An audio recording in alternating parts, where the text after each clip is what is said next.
the role that HR plays, whether people know about it or not, and they're in an HR role. It's a really exciting time to be in HR. I know people are burned out and getting out of HR.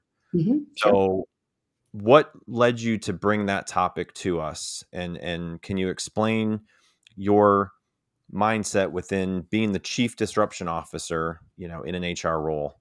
Yeah, I think for me, it's an evolution. As I said, I started thinking that, the HR was the place to be where you have an opportunity to really have an impact on people's lives and on the business and the organization. And I've been preaching that officially for the last 14 plus years, as a speaker and trainer, really talking to people leaders, not just HR leaders, but people leaders about that opportunity to really step into that responsibility and make an impact. Because what I've found over the years is that, and I think it's changed certainly since the pandemic, but maybe pre-pandemic and still for many HR leaders, they don't see themselves in that role of great responsibility and great opportunity.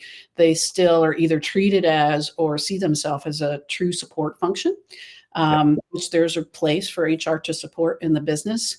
But for those who believe in the opportunity and can see it, and who work with an organization where either they're able to help the leadership see what they can do to add value in the organization, or the leaders are wanting them to do that, which again, after post-pandemic, I think more and more are expecting more from HR, which, as you said, is both a heavy burden at times, but also a Yeah. huge opportunity. So for me, it's an evolution from that to, okay, if HR does have this opportunity to really have influence and impact, what do they need to do? And I really believe, and again, both from my own experience and what I see in working with HR leaders and clients, is that our tendency is to maintain good systems, because for a lot of reasons. One being that we have so much going on, so if something's working, that's great. Let's just keep doing it that way.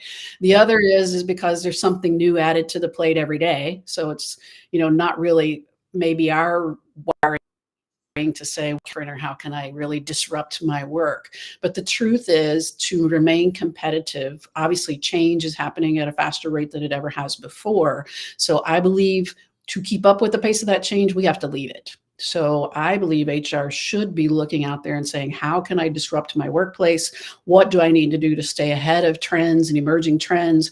What is happening, even if I'm in small town Ohio or Iowa or in Brazil and, in the rainforest somewhere?